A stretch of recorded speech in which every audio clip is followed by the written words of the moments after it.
મિત્રો, પ્રેમ, વંદન, જય શ્રી કૃષ્ણ, વાસુદેવ સર્વમ. ચતુર્થ માર્ગની પરંપરાના આદ્ય સ્થાપક ગુરુજીએ અને તેમના લાડલા શિષ્ય પીડી ઓસ્પેન્સ્કી અને હાલ રોબર્ટ અલ્બર્ટનની વિચારધારા ઉપર છેલ્લા ઘણા વર્ષથી જે જોડકણાઓ લખ્યા રાખું છું એને ગાવાનું શરૂ કર્યું છે. ગુરુજીએફ અને ઓસ્પેન્સ્કીનું નામ બહુ ઓછા લોકોએ સાંભળ્યું હશે, પણ ઓશોનું નામ કોઈએ ન સાંભળ્યું હોય એવું તો શક્ય જ નથી.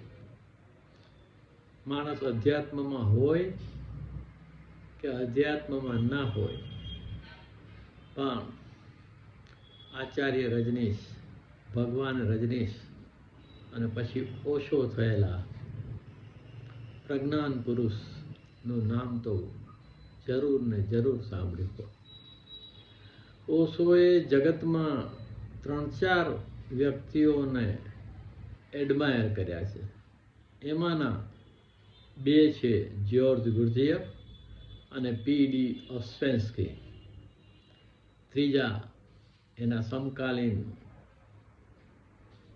પ્રબુદ્ધ જે કૃષ્ણમૂર્તિ. આ માર્ગના શબ્દો ઘણા કઠિન છે. સમજ અને વિવેક ન હોય તો એનો મૂળ અર્થ આપણી અંદર જતો નથી, ઘૂસતો નથી અને ચીલાચાલુ લાગે.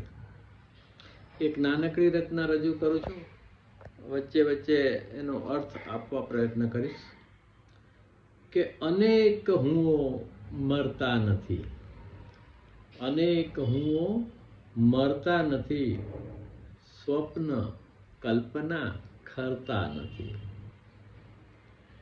તો સ્વપ્ન અને કલ્પનાની જે અવાસ્તવિક દુનિયા છે,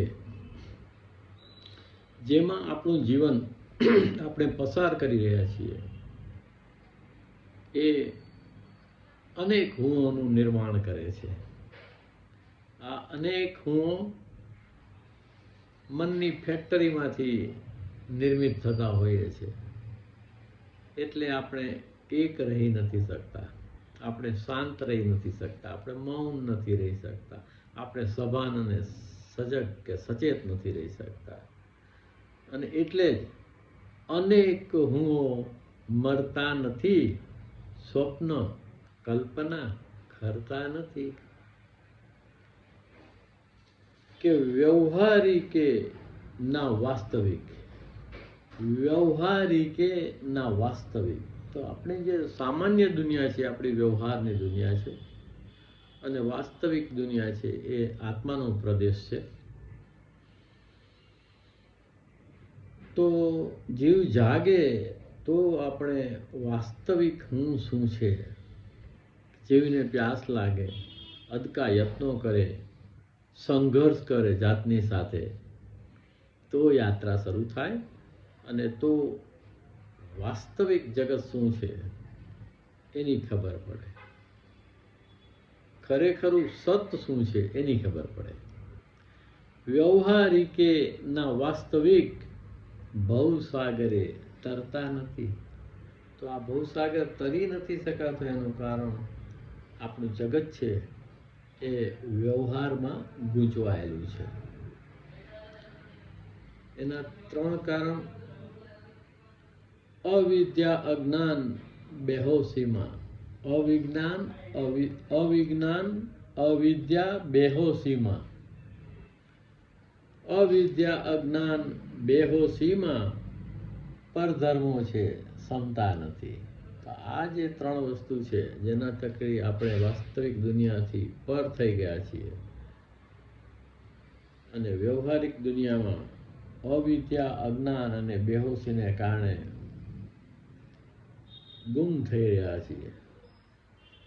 એ બધા આપણા પરધર્મો છે. આપણો સ્વધર્મ શું છે?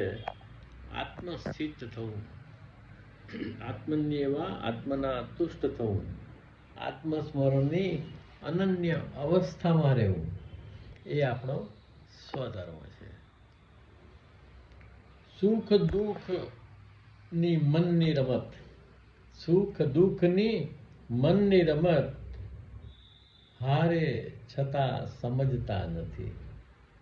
સુખ દુઃખની મનની રમત હારે છતાં સમજતા નથી.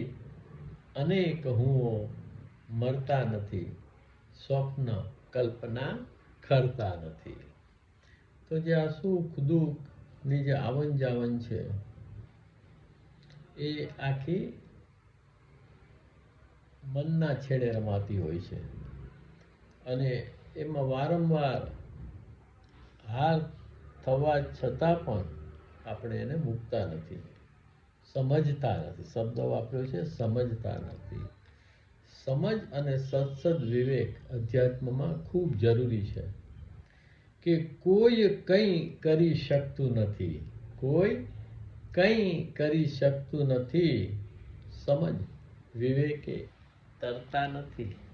તો સમજ વિવેક વગર તો આ જીવનની નાવ ડગમગ ડગમગ જ રહેવાની છે. સો here and now is the answer. આજે અત્યારે અહીંયા આ ઘડીમાં આપની સમક્ષ હું હાજર છું, એ જ જીવન છે. તો હિયર એન્ડ નાઉની અવસ્થા જાળવવી એ ખૂબ મહત્વનું છે કે કોઈ કંઈ કરી શકતું નથી, સમજ વિવેકે તરતા નથી, અનેક હુંઓ મરતા નથી, સ્વપ્ન કલ્પના ખરતા નથી. અને છેલ્લે ગીતાનો બોધ જ છે, આ હું મારું અને કરું છું. આ હું મારું અને કરું છું, અસત સત કરતા નથી. આ અસત છે. આપણું જે હું છે, અહંકાર છે, આ આપણે મારું મારું કરીએ છીએ, જે અંતે તો બધું છૂટી જ જવાનું છે. અને હું કરું છું, શકટનો ભાર જેમ શ્વાન તાણે. આ ત્રણ વસ્તુ, આ હું મારું અને કરું છું, અસત સત કરતા નથી. તો આ અસત છે. બધું જ થાય છે, બધું જ જાય છે. એને માત્ર જોવું અને વર્તમાનની હાજર ક્ષણમાં હોવું, એ જીવનના ખરા પ્રવાહમાં હોવું છે. અનેક હુંઓ મરતા નથી, સ્વપ્ન કલ્પના ખરતા નથી. પ્રેમ, વંદન, જય શ્રી કૃષ્ણ, વાસુદેવ સર્વમ.